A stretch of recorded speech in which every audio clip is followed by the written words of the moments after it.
Hey everyone, and welcome back to the channel. This is That Magic Guy, and today we're diving into another incredible self-working card trick. After the response to my last video, I noticed many of you asked for more tutorials on self-working magic tricks. So here we are with a truly brilliant routine that you can perform with minimal effort but maximum impact. This self-working effect comes from the ingenious mind of Lennart Green. If you've never heard of Lennart Green, do yourself a favor and look him up on YouTube. Watch everything he's ever done. Trust me, he's one of the greatest magicians of our time, known for his innovative techniques and unique presentation style. The routine we're exploring today was published in his 2008 manuscript called Green Northern Lights, a small lecture note pamphlet that's a goldmine of magical brilliance.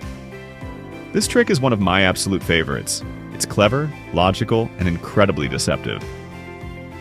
While it does involve some dealing and counting, the process is seamlessly woven into the presentation, making it feel natural and engaging. I think you're going to love it. So let's jump straight into the performance. Here's how the performance unfolds. You begin by handing the deck to a spectator and allowing them to shuffle it as much as they like. Let them mix the cards thoroughly, no restrictions. Once they're satisfied, you take back the deck and shuffle it again if you'd like. Remember, the more natural and fair this part looks, the stronger the effect will be. Now, you write something down on an index card. It's your prediction.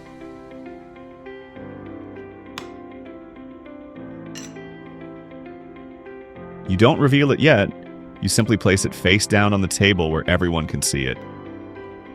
This adds an element of suspense and intrigue right from the start. With the shuffled deck back in your hands, you ask the spectator if they believe 13 is an unlucky number. Some people do, and some don't, but for this trick, we're going to put the number 13 to the test. You instruct the spectator to remove exactly 13 cards from anywhere in the deck. It could be the top, middle, or bottom, their choice entirely. They count out 13 cards one by one.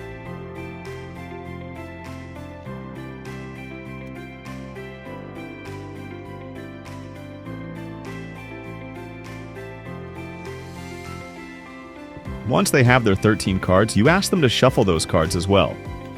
This step allows them to feel even more in control.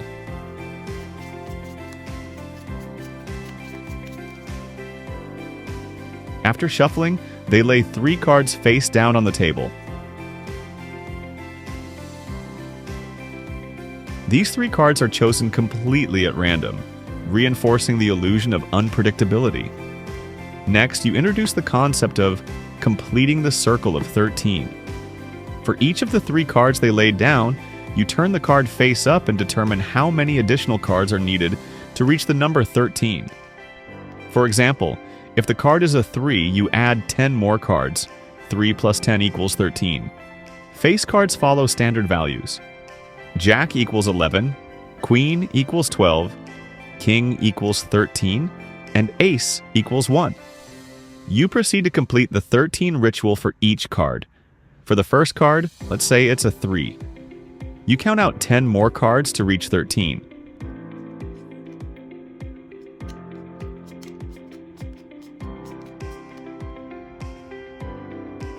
For the second card, suppose it's a 5. You add 8 cards to reach 13.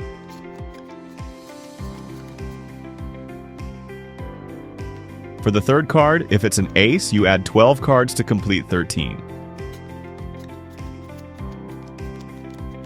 The cards are counted openly, and the spectators can even hold the cards themselves to enhance the fairness of the procedure.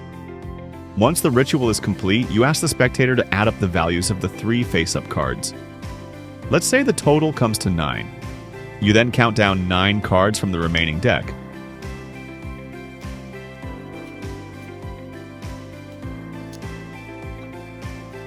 The card at the 9th position is revealed to be, for example, the 8 of hearts.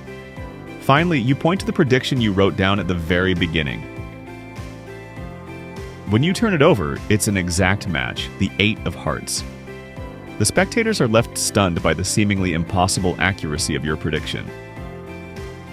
Now that you've seen the performance, let's break down the mechanics behind this fantastic routine. The beauty of this trick lies in its simplicity. It's entirely self-working, requiring no sleight of hand, just a full deck of 52 cards and some basic preparation. The only prerequisite for this trick is ensuring you have a full deck of 52 cards. If you're using a borrowed deck, take a moment to verify that all the cards are present.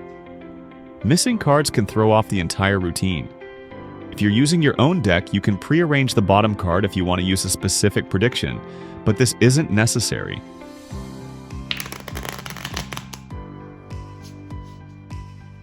After the spectator shuffles the deck and hands it back to you, you need to secretly glimpse the bottom card. There are two easy ways to accomplish this. The take-back peek, in which, as you take the deck from the spectator, hold it with your thumb at the bottom and fingers at the front. Tilt the deck slightly toward yourself, allowing you to catch a glimpse of the bottom card. The second method is the all-around square-up peek. If the deck is placed on the table, pick it up and dribble the cards slightly to make them uneven. While squaring up the deck, tilt it just enough to see the bottom card from your angle. This move is quick and natural, going unnoticed by the spectators. Once you know the bottom card, let's say it's the 8 of spades, write it down on your prediction card.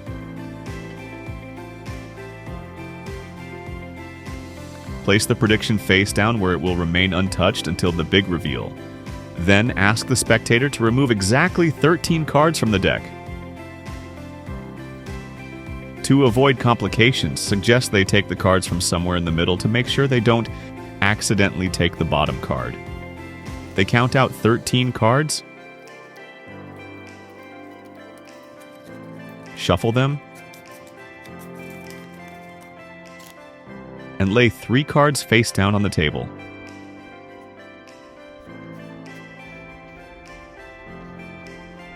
The remaining 10 cards are set aside, and the deck is casually placed on top of it. Then comes the ritual of 13. Turn over the first of the 3 face-down cards. Let's say it's a 4. Count out 9 cards from the deck to reach a total of 13. 4 plus 9 equals 13. For the second card, suppose it's a king. Remember that kings count as 13, so no additional cards are needed for this step. For the third card, imagine it's a 7. You'll count out 6 cards to complete the total of 13. 7 plus 6 equals 13. This method ensures that the remaining cards in the deck are arranged such that the force card naturally falls at the calculated position during the final reveal. The 10 leftover cards from the initial selection will naturally end up underneath the bottom card of the main deck, which is your force card. Then for the reveal, ask the spectator to add up the values of the 3 face-up cards, which is 24.